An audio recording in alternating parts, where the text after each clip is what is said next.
Hello, everyone. I'm Dr. Joanna Choukeir. I'm Director of Design and Innovation here at the RSA, and it's my great pleasure to welcome you both here in the Great Room and online to today's event with our very special guest, Roman Krznaric.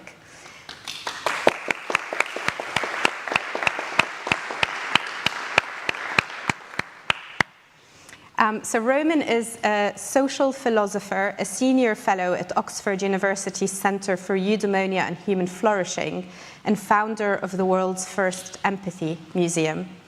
He is the author of many wonderfully readable, mind-expanding, inspirational books that help us think differently about our relationships with one another, with the communities that we belong to, and the planet that we share, as well as our relationship to time. His books include The Wonder Box, How to Find Fulfilling Work, and The Good Ancestor. We're thrilled that he's joined us today to share his very latest thinking and his fantastic new book, History for Tomorrow, How to Find Fulfilling Work, History for Tomorrow, Inspiration from the Past and the Future of Humanity. So I've personally really enjoyed reading your book, Roman. It's resonated a lot, and I'll give a timely example. I've been co-leading on the development of the New Design for Life mission at the RSA for the last couple of years. It's a mission to unlock everyone's potential to regenerate people, places, and planet. And as part of that mission, Reset, overlapping with the RSA's 270th year that we celebrated this year, I've been reading a lot about our history and the role that we played in stewarding societal change, both the successes and the failures. And there are certainly so many lessons learned from that history. So for example, when we set out in 1754, we would purchase manufacturing patents and put them out in the open for all of society to invent and innovate. And some of these inventions were demoed in this very great room in the 18th century. And then only last year, we published our open knowledge standards to strive for all of our content and knowledge to continue to be open to society. So that history of where we started was huge inspiration for us to continue to strive to be open today, very much in the spirit of our 18th century ancestors, but as a 21st century organization. So that's just one example. And for today's session, Roman's going to give us brief opening remarks to introduce some of the key themes to us from his book. And we'll get a chance to get deeper into conversation and bring you all in. If you're watching online, you can drop your questions in the YouTube chat or on social media using the hashtag RSA History. So do you get your questions ready? And I'll be taking as many as possible from the room and online before we wrap up at 2. But for now, without further ado, please join me in welcoming Roman Krznaric.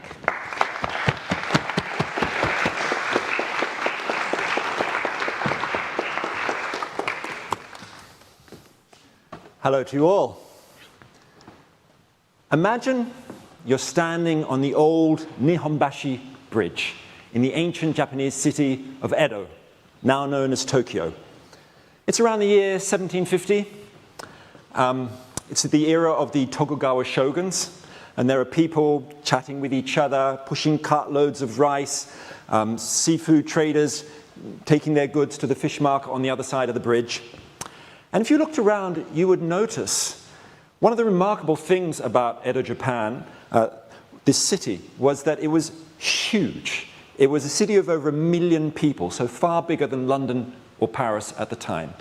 And the other extraordinary thing about Edo was that they operated what we would today call a circular economy, where almost everything was reused, repaired, repurposed, or recycled.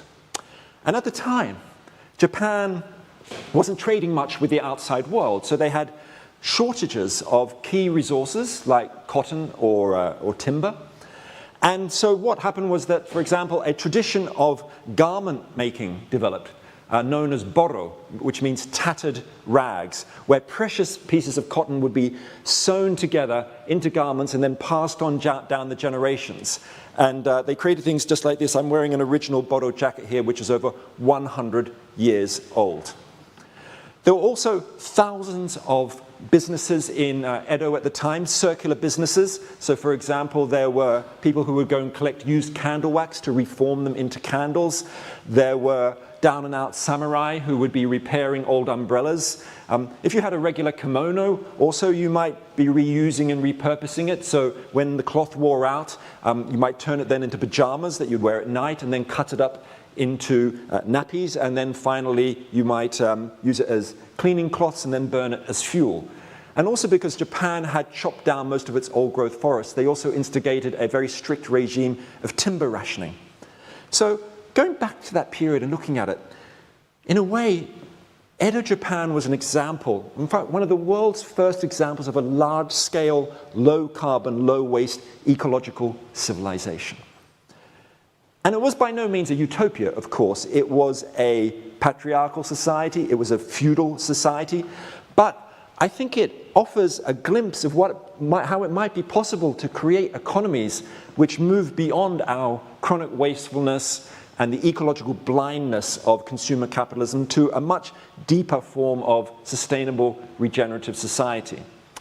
And another thing sort of worth thinking about is, well, you know, how do we take those lessons from Edo Japan and apply them today? I mean, what would Edonomics look like, the Edonomics mindset? Well, the way I think about it, if you think about a product like a standard smartphone, right, which uses more than half of the elements of the periodic table, all those rare earth metals, which are thrown away after less than 3 years on average, well, with an Edo mindset, we would certainly, I would say, instigate regulations saying that, sorry, in 5 years' time, no more smartphones like that should be available for sale on the shelves, the virtual or the non-virtual shelves, that they should, the only phones that you can buy should be ones a bit like the Dutch Fairphone, which are, have recycled metals in them, which are modular by design so that you can change the screen or the battery or the camera yourself. And it's not such a radical idea. I mean, there are already cities around the world saying, sorry, in 5 years' time you can't drive a fossil fuel car through the city. We should be doing that with our material society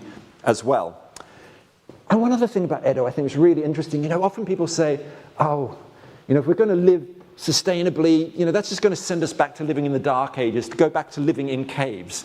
But actually, Edo Japan wasn't about living in caves. It was a time of immense cultural flourishing. It was the time of the paintings of Hiroshige, of the poetry of Basho, of street theater and sumo wrestling. So I kind of think, like, what's not to like about that?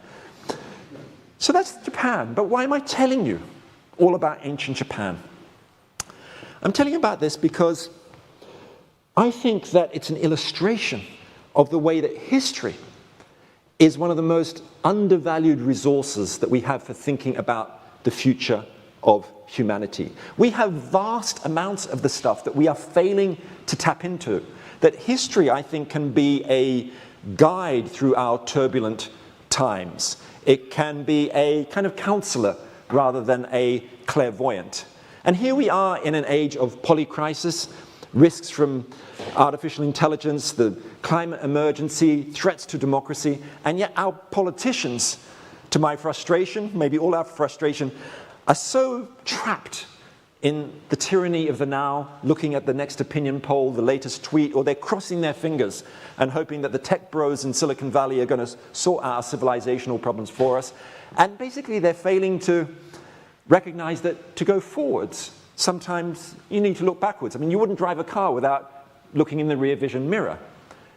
But the idea of learning from history, what's sometimes called applied history, is certainly not a new idea. It's an idea that goes back to historical thinkers such as the ancient Greek writer Thucydides, to Ibn Khaldun, the Islamic historian in the 14th century, to Hobbes and Machiavelli. Goethe in the early 1800s said, "He who cannot draw on 3,000 years is living from hand to mouth." And I love that idea that history is full of nourishment. But often when we're thinking about the past, we think about it in terms of the warnings that we should be learning from, as in that proverb you may have heard, or that saying, you know, those who cannot remember the past are condemned to repeat it. And the assumption there is that we should learn from what's kind of gone wrong. We shouldn't be repeating colonialism or interwar fascism or the totalitarianism of the 20th century.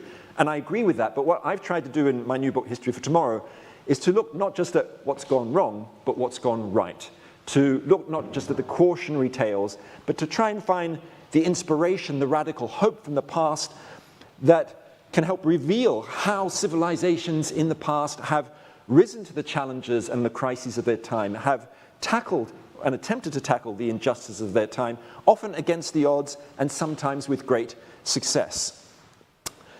And so I want to tell you just about 2 or 3 more examples from my book. My book's got 10 chapters on 10 different topics, like the climate crisis or hyperconsumerism or issues around migration or genetic engineering, and ask what we can learn from the last 1,000 years to deal with those issues in more effective and innovative ways. But I want to just give you a taster of a few more, in a way, reasons for radical hope that I've found in history over the last 4 years of doing research on this book. And one of the areas, apart from the consumer capitalism I've already mentioned with Edo Japan, concerns this idea that we can prevail over me. Let me tell you something about this. You know, that Islamic historian I mentioned, Ibn Khaldun, wrote in the 1370s a book called the Muqaddimah. And in that book, he mentions a particular word over 500 times. And it's this, asabiya. And asabiya is an Arabic term meaning collective solidarity or kind of group feeling. And Ibn Khaldun, extraordinary early historian, writing about the rise and fall of civilizations hundreds of years before Gibbon and the more modern writers on this issue, he believed that the reason the civilizations rose was because they had strong asabiya, strong kind of social trust or kind of social glue, that collective solidarity. And the ones that crumbled away were the ones where the asabiya had been eroded, for example, by growing wealth inequalities.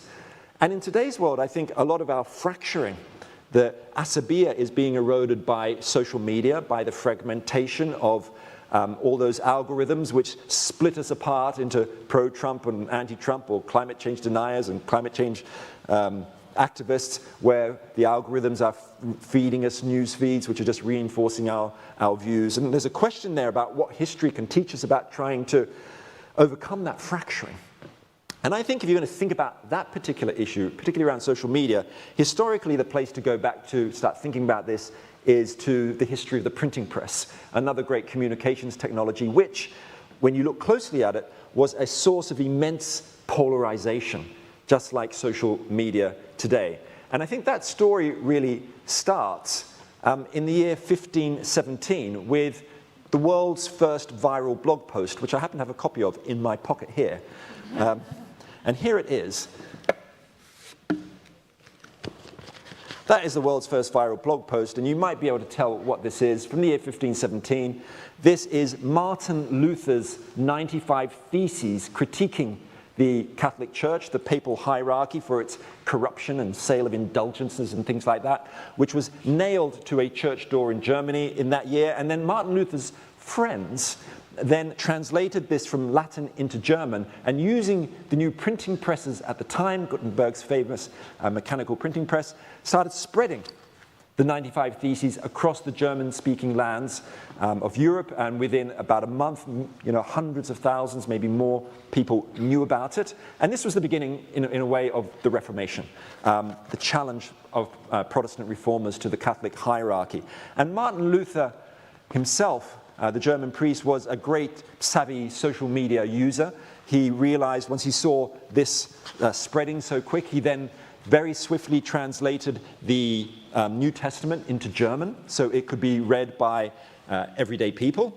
And if you look at the publications of pamphlets and periodicals and early newspapers in the Reformation, in the first 10 years, between 1517 and 1527, of the 6 million pamphlets printed in German-speaking areas, more than 2 million of them were the works of Martin Luther.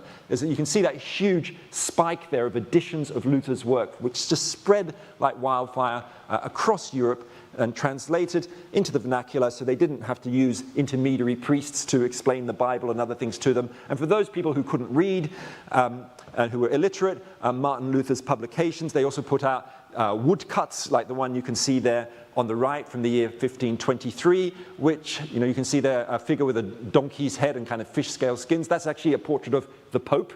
And this is how they were operating at the time. And in many ways, the printing presses helped spread the Protestant ideal, challenge the Catholic Church, on some level a fundamentally good thing. It was about challenging a hierarchical power of the established church. But at the same time, as many historians have pointed out, it inflamed religious conflict and religious warfare. Over the next 2 centuries, tens of millions of people died in the wars of religion. Very strong evidence that without the printing presses, that would not have been as nearly as inflamed, as nearly as extreme. And that's why the great historian of printing, Elizabeth Eisenstein, wrote that Gutenberg's invention probably contributed more to destroying Christian concord and inflaming religious warfare than any of the so-called arts of war ever did. So the printing press, like social media today, created polarizations. It also created persecution of outsiders, much like social media today.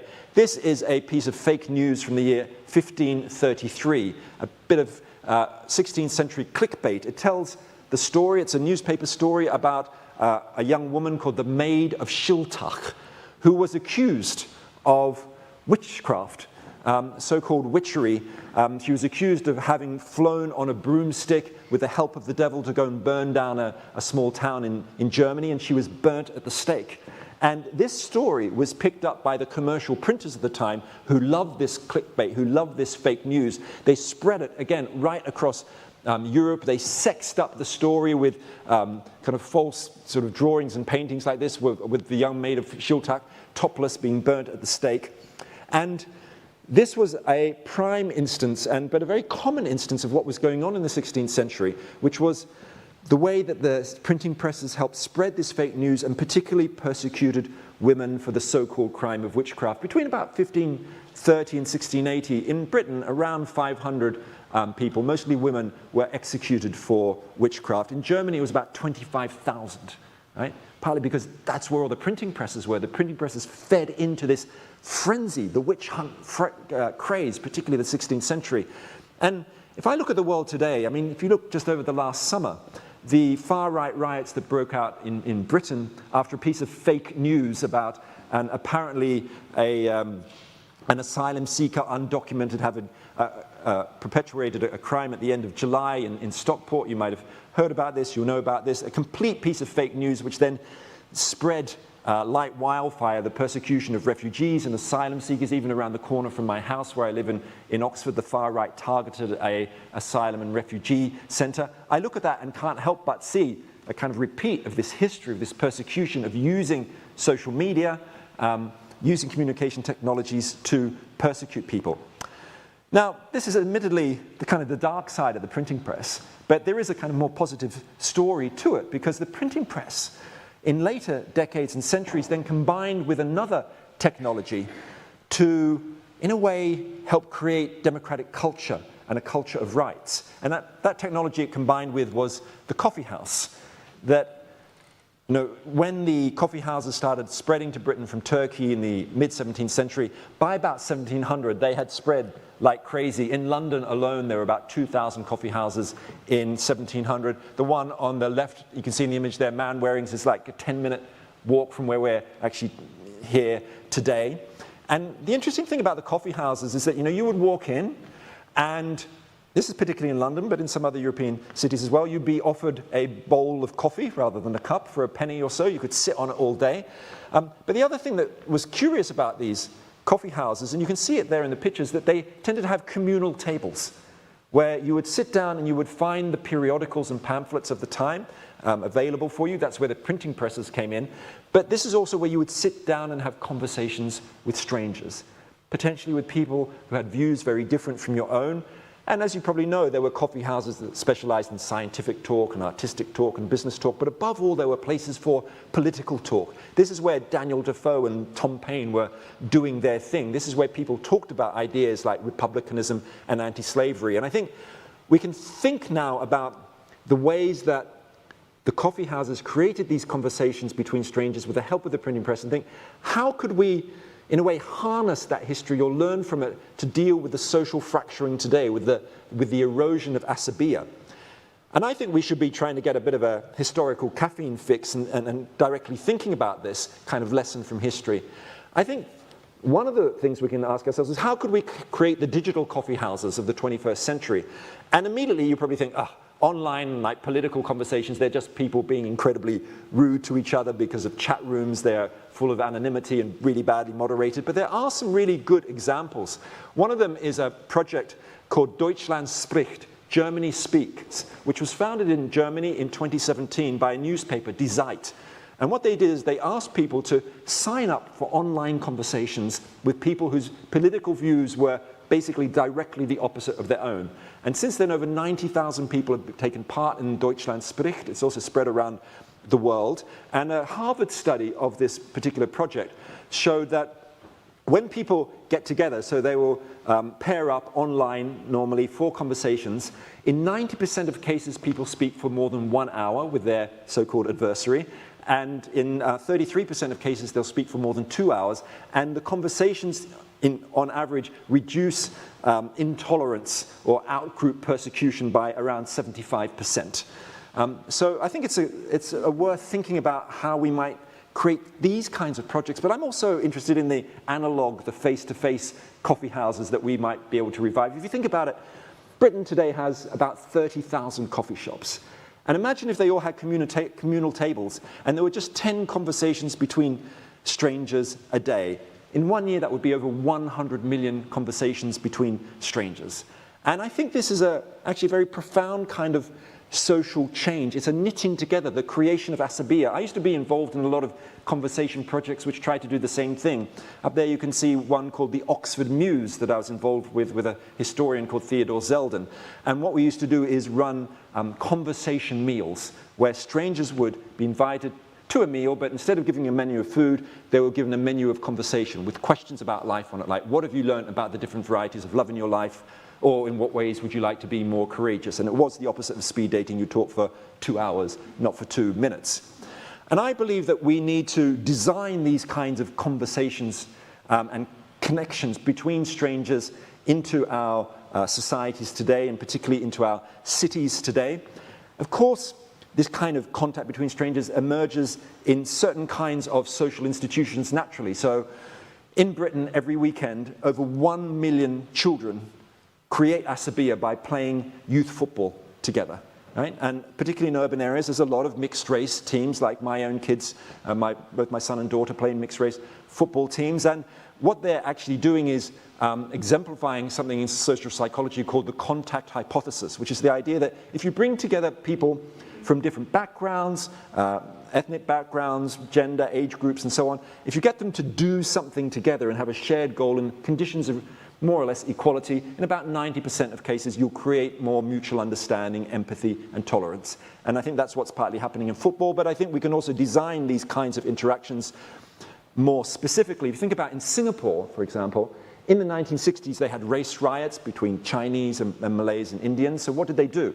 Well, one of the things they did is when they designed social housing, where 80% of Singaporeans still live today in public housing, they designed their housing blocks so they had to have a mixture of people from the different ethnic groups in proportion to the national distribution, and so that they would not form ghettos.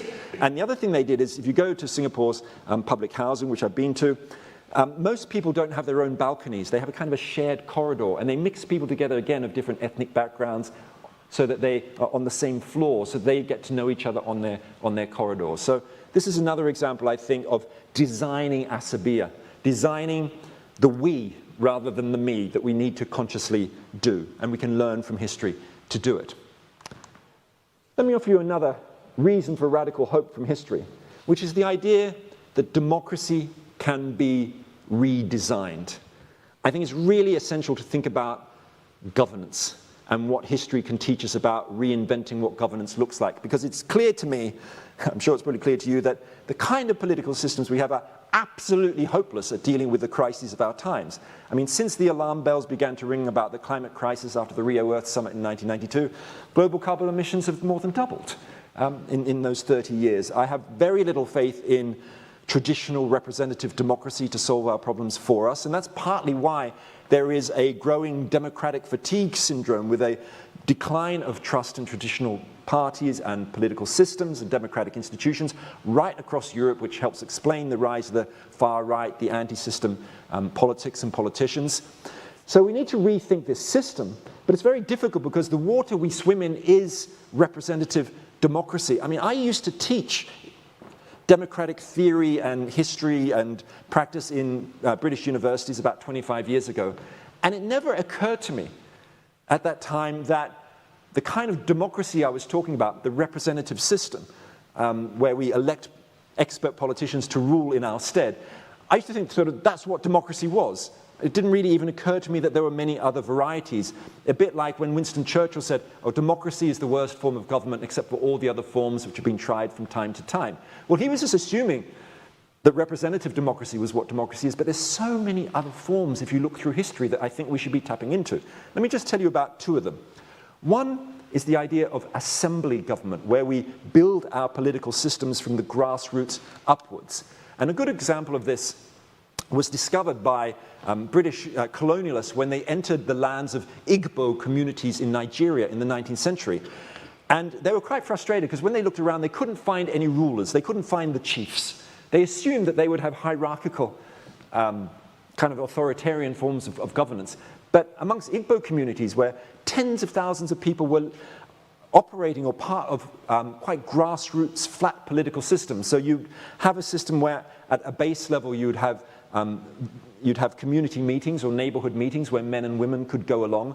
And then for bigger decisions, they might be delegated up to councils of elders, and then there might be regional, communal decision-making bodies as well. So it was a kind of a layered kind of cake, but from the bottom up, not with representatives, more like having delegates that were sent upwards. And this kind of assembly democracy model has been found in many other places as well. One of them is in probably the best kept secret in the history of democracy, which is the Free State of Raetia, or the Republic of the Three Leagues, in Switzerland between the, about 1524 and 1799. Now, I've spent 30 years studying democracy. I only discovered this a few years ago, the Free State of Raetia.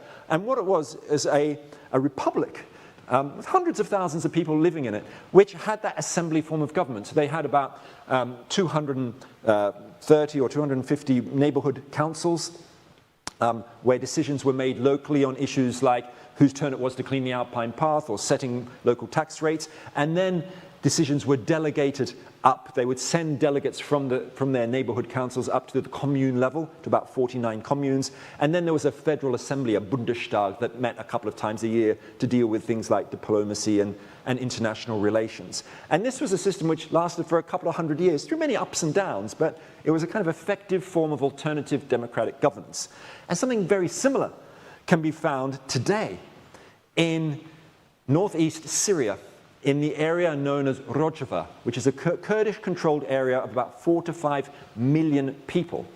And quite extraordinarily, the leader of the Kurdish liberation movement, Abdullah Öcalan, when he was in prison in Turkey, imprisoned in 1999, in the prison library, he came across the works of the radical American anarchist and social ecologist Murray Bookchin, who wrote all about direct democracy in Switzerland and also ancient Greece and other places. And from that, he took the idea that the Kurds shouldn't be trying to overthrow the state. They should be trying to build a new society from within, a bit like the Free State of Raetia. And that's what they have in Rojava today, in very difficult circumstances, but basically they have local councils, neighborhood councils, where anybody can come along, and then they send delegates up to higher levels. And the interesting thing about them is that they've learned a bit about the gender inequalities of the previous systems, which were very male-based. In Rojava, all of the neighborhood councils have both a male and a female chair, and someone just told me the other day how in some parts of Rojava that no meeting starts until a woman speaks.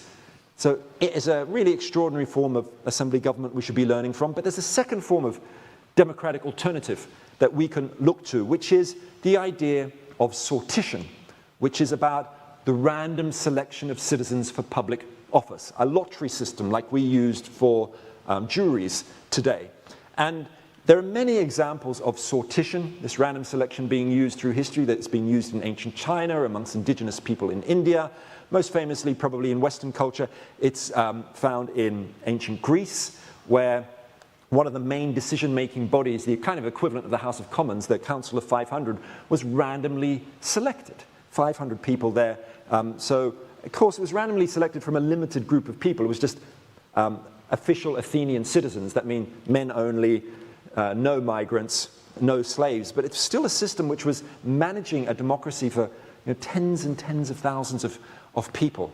So they had sortition back then, and that model was also repeated over and over again throughout the Renaissance. You could find sortition being used for selection of public office in Republican Florence before the Medici took over. You could find it in Germany, in Spain for the election of the Doge of Venice. I mean, over and over again, this form of random selection was seen as a really effective form of government, a way to stop people fighting with each other, to in a way teach democratic citizenship to people. And its modern equivalent, where do we find it? Well, you know where we find it. We find it today in citizens' assemblies, one of the most exciting, I think, revolutions in the history of democracy since the extension of the franchise to women in the early 20th century. The idea of randomly selecting citizens to discuss topical issues from abortion in Ireland to climate change. There have been citizens' assemblies on aging populations and artificial intelligence.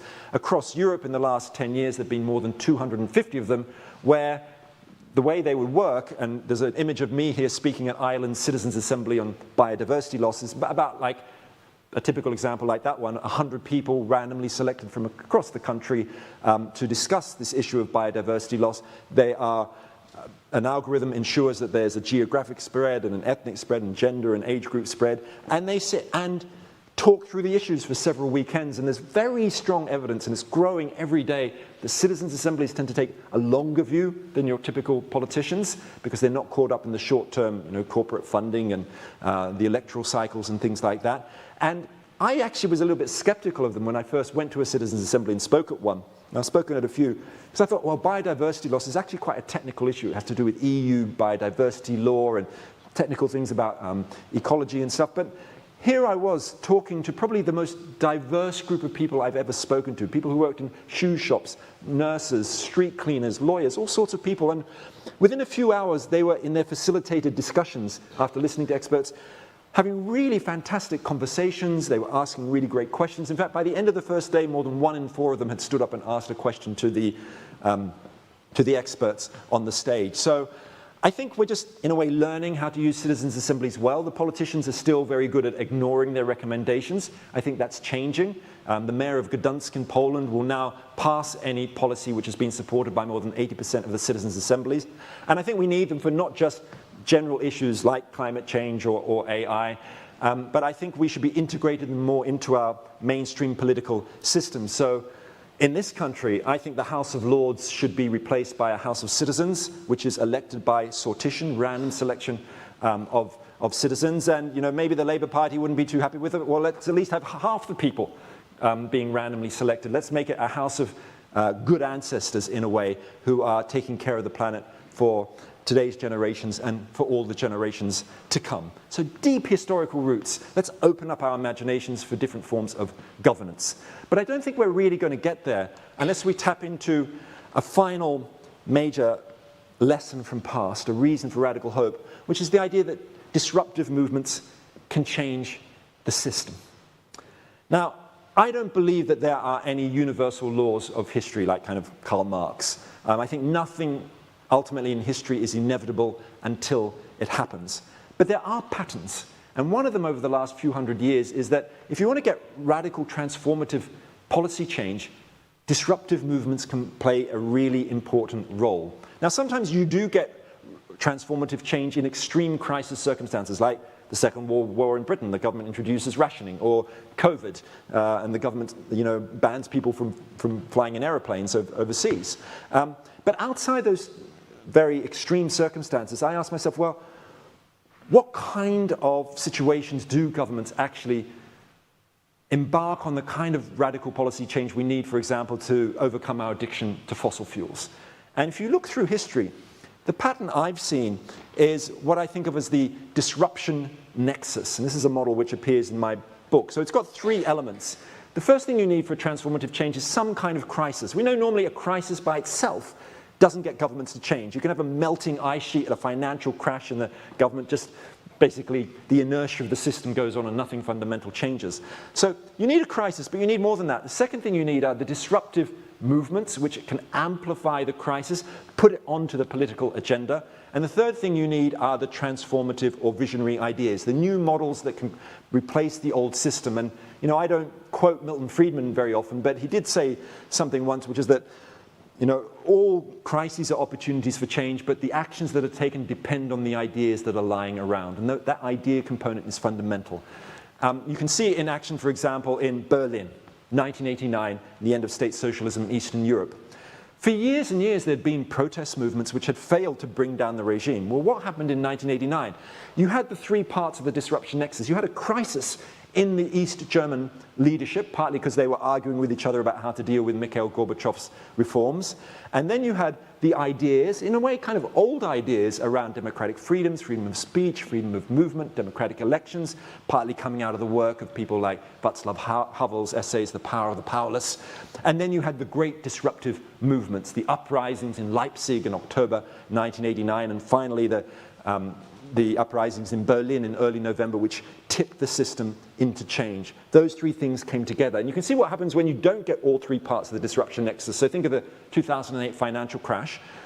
You had the crisis of the financial crash itself. You had the movements, the Occupy movement, which spread to over 80 countries within 8 weeks. But I think what was missing were the new economic models to replace the old system, which we've got a lot of that stuff today, I think. We're much better off in terms of post-growth economics, donut economics, well-being economics, degrowth, things like that. But because we didn't have those, we ended up having a bailing out of the old system. So you need all three components. And if you look through history, the disruptive movement part has been really fundamental. You can go back to the uprisings of enslaved people in Jamaica in 1831, which accelerated the shift towards the Abolition of Slavery Act in this country in 1833. You can see the suffragettes going onto the streets being disruptive, campaigning for votes for women, the campaign for Indian independence, the civil rights movement in the United States, where often what you had working was what's called a radical flank alongside the moderate flank movement. So you had a mainstream movement, like the civil rights movement under Martin Luther King Jr. Then you had the radical flank, which was like the Black Power movement around Malcolm X and the Nation of Islam and things like that. And what the radical flank does is it makes the mainstream movement look more reasonable or more acceptable by comparison. It's a really fundamental part of social movement theory. And we can see that happening today, where we've got these radical ecological movements. And if you think about it historically, their equivalents in history, such as Emmeline Pankhurst or Martin Luther King Jr., you can go and look in my kids' school history textbooks, and those figures from the past are celebrated. Yet today's equivalent figures are demonized by the press and criminalized by the police and by the courts. And I think that shows a fundamental failure to understand how historical change happens and the importance of disruptive movements. And if I think of myself, I'm not a particularly, disruptive person by nature. I like spending my time in old libraries, doing research and writing books, but I have found myself on the streets with my teenage daughter, blocking the road in front of the Houses of Parliament in London with Extinction Rebellion and other groups, out of a frustration with the government's failure to take the kind of transformative action that we need. And I know it annoys commuters, but it's going to infuriate future generations even more if we don't take action. And I think that, I can't think really of a better way to be a good ancestor. And I'm not saying this is the only route that we need to go as individuals. We need people working in the legal system. We need people working in the arts. But we also do need the people on the streets, the disruptive movements. They are part of that larger historical story. It is too late to leave the great problems of our time to simmer on the low flame of gradualism. We always need to act, ultimately, I think, as if change is possible. Those two little words, as if. Through history, of course, history is full of wars and genocides and poverty and destruction, but it's also been full of moments of change. I'm not an optimistic kind of person. I think humanity is on a pathway towards ecological and technological self-termination. But from what I've learned over the last few years of researching this new book, History for Tomorrow, I also have hope that we can create change against the odds, often by acting collectively in order to challenge systems of power. And so I think that we need to embrace that ideal of the possibilities of change in history. And I think we need to always be looking in that rearview mirror and in a way make sure that we remain inspired by a beautiful Maori proverb, Kia whakatomuri te haere whakamua. I walk backwards into the future with my eyes fixed on the past. Thank you very much.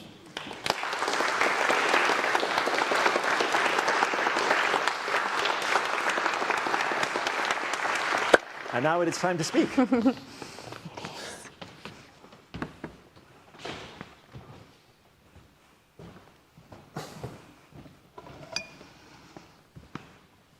Roman, hugely inspiring, as expected, and I absolutely loved hearing the kind of how you journeyed through different stories to show the ideas that are absolutely relevant today, like circularity, disruptive movements, democracy, social connectivity, all have roots in the past and lessons that we could benefit from the past. So hugely inspiring. We're going to move into questions. I've got a few questions for you, and then I'd love to open the floor for other questions. So have a think about anything you'd like to ask Roman. I had a question around, and I know we were chatting earlier about this, so I think our audience would probably value hearing your thoughts on that as well.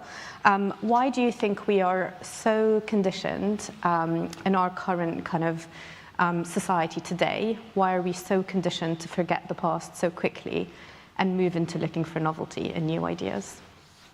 Yeah, I sometimes think we're a bit like the demons or the characters in those Philip Pullman novels where, you know, people have been cut off from their demons, from their animal spirits, from their connections with generations future and generations past.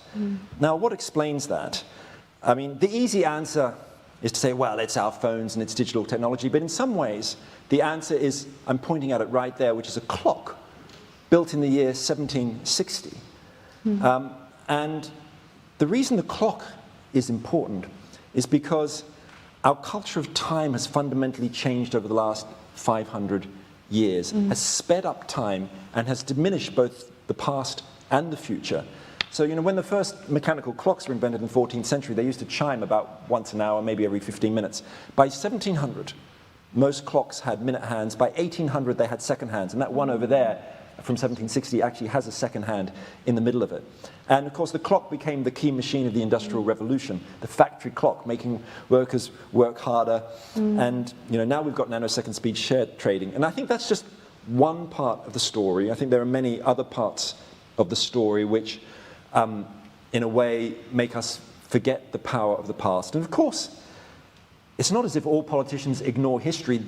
Politicians through history have used and abused history like crazy. The Maos, the Stalins during Brexit, creating sort of nostalgic stories about Britain's beautiful colonial past and this kind of idea. Yeah. So it's always been there for manipulation. But what I'm talking about is something different. I'm trying to draw on the empirical evidence and trying to, in a way, expand our collective imaginations to realize that it doesn't have to be this way. The way our economic systems work, our political systems work, we can hardly imagine anything other than representative democracy or neoliberal capitalism and stuff like that. But actually, you don't have to go back too far to think about alternatives. And you think about, I know you've done, you know, a lot of some work around family histories and family lineages and things like that. If you think about your own family, millions of people are obsessed with their family heritages. You know, they try to trace their family ancestors. We do have connections with the past in personal life. I think we need to bring them more into public life. Amazing. And really interesting around how do we move beyond that kind of culture of kind of immediacy, you know, what's, you know, the today, the tomorrow, how do we think about that more expansively? You talked a little bit about history and kind of the exploitation of history. Based on some of the research that you've been doing over the last few years around how history can inform a better tomorrow, how would you change how history is taught in schools? So, in my ideal world, certainly applied history would be a school subject, probably integrated into the current history curriculum. And of course, anybody who works with curricula hates the idea of more things being added. Oh, we need to add emotional intelligence, we need to add this, we need to add that. Well, I want to add applied history. But I also think it can be integrated effectively into other areas like as well. So my kids in geography, they're 15, they were studying the circular economy. But they didn't study any of the history of the circular economy. They had no idea that in Japan in the 18th century they had a sustainable economy with problems, or that there are many other examples. And by the way, I've only just given you the tip of the iceberg, so when it comes to the history of the circular economy, there are so many other examples as well I could have drawn on. Like in pre-colonial Hawaii, before 1810, they had what they called the ancestral circular economy, where again they were reusing, refurbishing, not overfishing their fish stocks and things like that. And it's, again, hugely inspiring. So I think we need to have applied history taught in schools or mainstream. I'd like to see museums of applied history emerging, or museums of history for tomorrow. About 10 years ago, I started a museum called the Empathy Museum, yes, which gives people an experience of what's it like to be another person and step into their shoes. Well, I'd love to see the alternatives of a kind of museum of history for tomorrow, where you might walk into a room about artificial intelligence, and it will open your mind to thinking about it historically. For instance, you might think, like, AI, what could you possibly learn from history about something that seems so modern, so technological? Well, if you think about AI historically, and if you think about the problem of that, well, maybe one of the problems with AI is that we're going to create systems that might get out of control. Well, have we ever done that in the past? Of course we have. We invented financial capitalism in the Netherlands in the early 17th century. We invented the first stock markets then, the first public limited companies, marine insurance, all of the kind of institutions required for hyper-capitalism to develop. And very soon it got out of control. The tulip crashes, the Mississippi bubble of 1720. And I think we're heading towards not so much a financial crash, but due to the exponential spread of fake information, we're heading towards a reality crash, right? Where we will no longer be able to trust, not just the political news, but the stock market reports, everything. And what happens to our institutions then? And I think it's a really interesting example of the way that history can help not provide blueprint answers. I'm not saying that. I'm talking about thinking more creatively about the problems that we have, to understand the problems and understand the possible remedies. So I would love museums to have this. And one final thing, sort of outside the realm of schools, I'd love, governments often talk about the importance of having foresight units. I think they should have backsight units as well, where they learn systematically from the history of public policy. Put those things together, we might start expanding what I think of as temporal intelligence. I mean, thinking of emotional intelligence, which I just mentioned, which was a big concept in the 1990s through the work of the psychologist Daniel Goleman. And it was important. I wrote a book about an aspect of it, about empathy. But I also think we need to develop temporal intelligence, the cognitive skill of thinking on multiple time horizons, short-term, long-term, forwards in time, backwards in time, linear time, cyclical time. So I'd like schools also to be integrating that wider idea of time-smart thinking, not about hyper-productivity, but about a more expansive and creative way of thinking about our relationship with that old culprit, the tyranny of the clock. Incredible. And I absolutely love that it's a very practical idea, right, to think about museums and schools as kind of infrastructure that's available really all over the world that could be used to build that temporal intelligence. And that's an incredible vision to kind of hold on to. Could that be part of the national curriculum, in the same way that we have sciences, maths? That's something that we would all value building. Thank you. You touched on quite expansively on some of the kind of ideas across kind of long time that have built that kind of social connectivity within communities.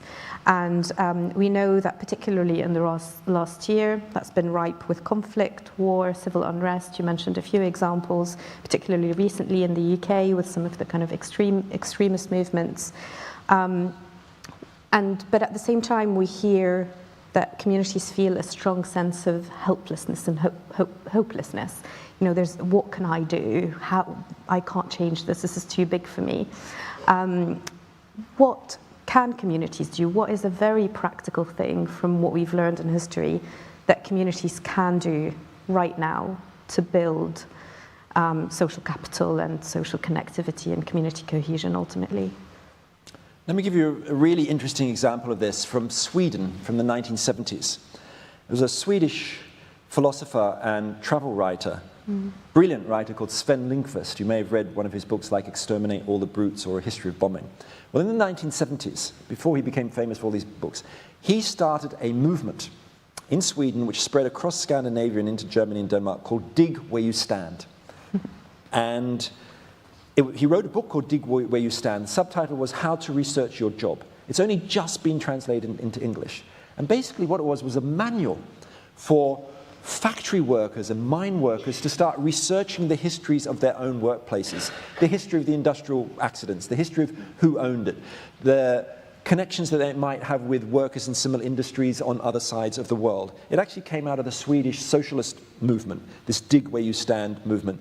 And what happened was that within about 10 years, tens of thousands of Dig Where You Stand study groups had emerged across Scandinavia and in Northern Europe. And they would meet, people would meet, workers would meet, and they would do like oral history projects exploring the histories of their own communities, of their own faith groups, of their own families. They would put on plays, they would hold demonstrations, they were hooked into the trade union movement. And I think it's a wonderful kind of exemplar of the way that learning from history can then be taken much more directly into the lives of communities. And in fact, just this week, I'm going to be speaking in Birmingham at a brilliant community project called Civic Square. And yeah, I'm going to be talking about my book, but actually during the day, before I speak, they're going to be doing all these workshops about kind of radical archiving. How can they revive the Black history of Birmingham? How can that connect with people's lives and then help them solve their problems that they face around fragmentation or dealing with how the nature emergency and the climate emergency might hit them. So I think that history is potentially extraordinarily powerful. There are already fantastic community history projects around, but I think it's partly about, in a way, giving them a kind of a name and a legitimacy. And I think that Dig Where You Stand idea, I think, is quite beautiful and quite powerful. Thank you. We're going to move to questions in the room. So I think I'll pull 3 questions. So if there's any question you'd like to ask Roman, and then we're going to pass the mics around. If you can also speak clearly and into the microphone, we can make sure that those joining us online can hear you as well. So if I can pick up a question over there. First question. Hi, thanks so much for your talk. I love your work and I love the Empathy Museum as well. And I was wondering, kind of in general, with this movement to get people, just normal people... You just speak up a bit, sorry. Sorry, just can you hear me mic now? Around so that... Yeah, actually speaking the mic. Yeah, I just said thank you so much for your talk and I love your work and the Empathy Museum. And I wondered if you have like resources or community for people that are trying to set up similar storytelling projects. And yeah, any advice to someone trying to start a storytelling project within their community or between communities. And yeah, kind of practically you spoke about, in the last question that Joanna asked, about how you, like what local communities can do, but practically, kind of, I think ideas are amazing, but then practically what steps can people take or how do they work that out? Thanks. Thank you. So hold that thought, Roman. And then I'll take you and you. And we'll see if we've got a bit more time where we can come back as well. Thank you very much. I'm Tim Edwards. I run an interdisciplinary impact community, Impact 73, so I find this stuff really, really interesting. Many people don't ask good enough quality questions, and to make informed decisions, you need high quality, precise definitions, you need a comprehensive awareness around topics, and you need diversity of thought. So for citizens' assemblies, what systems and safeguards and environmental factors need to be present in order to be able to open up complex topics that the education system and society and the media often don't cover very well? Thank you. And then, yes, question here. So as I was listening to you, I began to feel more and more that there was a bit of cherry picking going on. And surely for every Martin Luther King that came along, there was a white power leader that came along.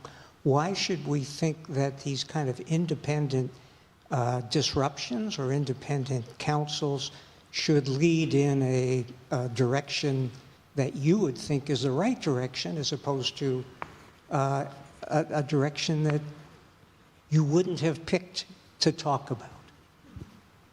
Thank you. Great. Shall I answer those? Yes. Do you need a reminder of them? Have you got them? I made Excellent. a few notes. So okay. the first one about storytelling projects. I'm no expert in this area. I mean, certainly the Empathy Museum I started has some, I think, gives some really interesting examples of how to create storytelling. If those of you who don't know the Empathy Museum, one of our exhibits that we have is called A Mile in My Shoes, which is a gigantic shoebox. You can walk inside and you will be fitted with a pair of shoes of a stranger. It could be a Syrian refugee or a Brazilian street kid or an unhappy investment banker. And you can literally walk a mile in their shoes while listening to an audio narrative of them talking about their life in their words.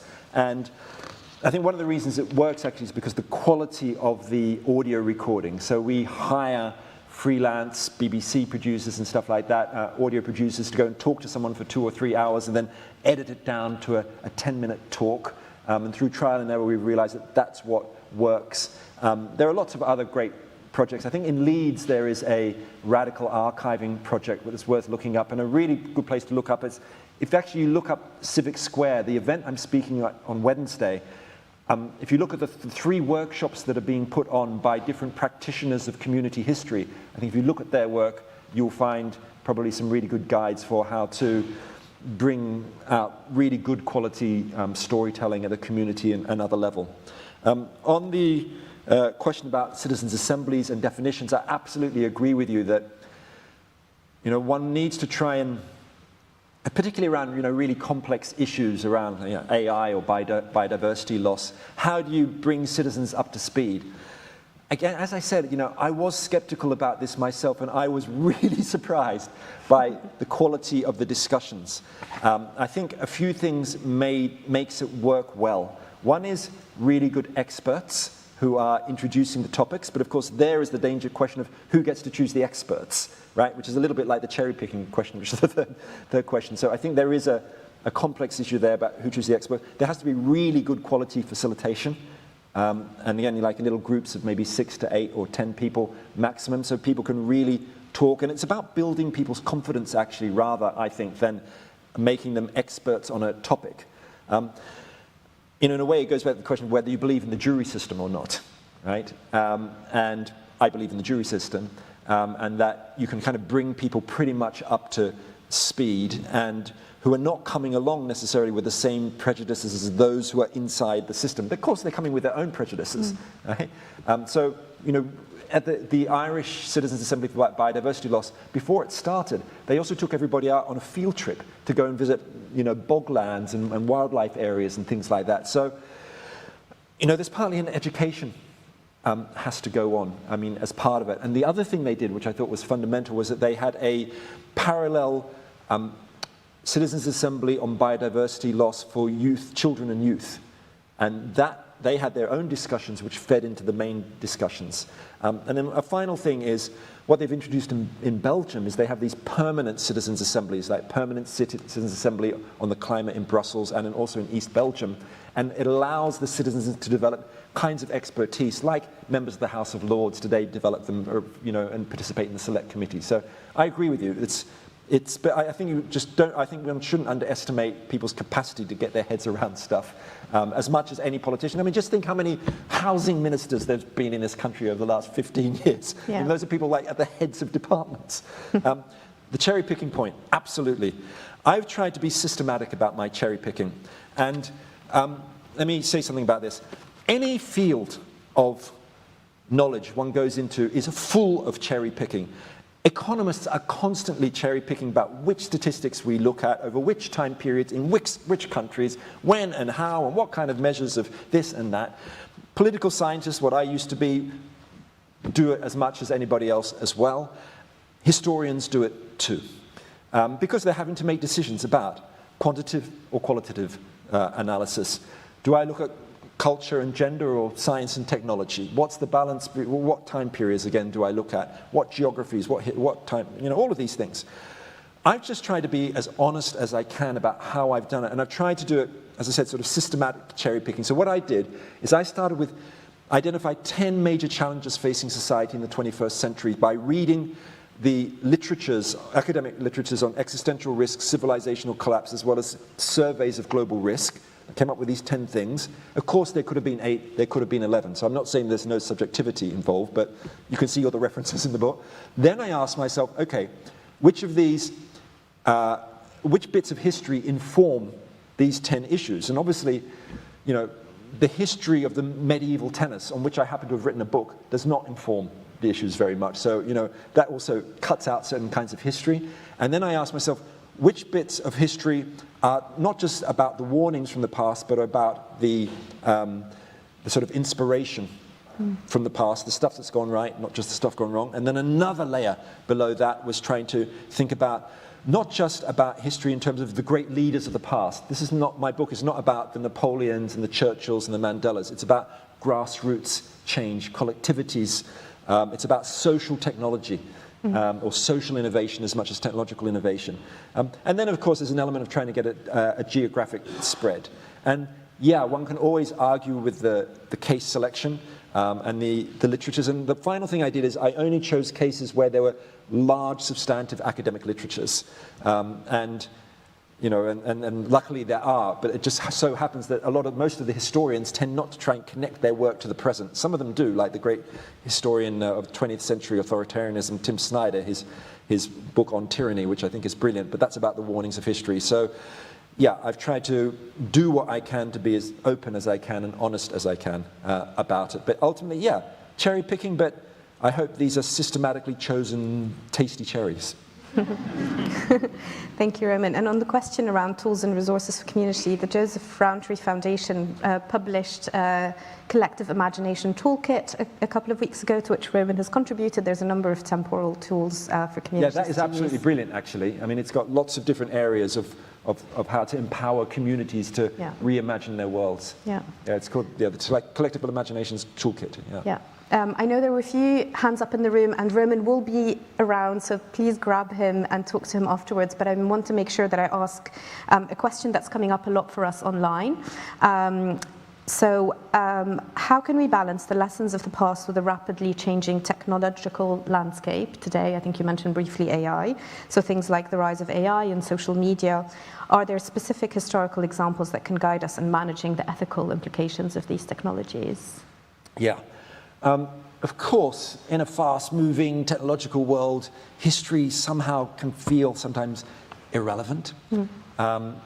It doesn't speak to the kind of dilemmas that we have today. But I have to say, over and over again, I see, not, again, direct parallels, but certain things we can learn from. So let's take an example of social media companies. You know, the way that the social media and digital landscape is dominated by a small number of kind of oligopolies, in effect, or something close to monopolies. I mean, think about AI. There's only about 10 companies in the world that are doing AI at scale, apart from some governments like China. You know, you've got Palantir and Meta and others.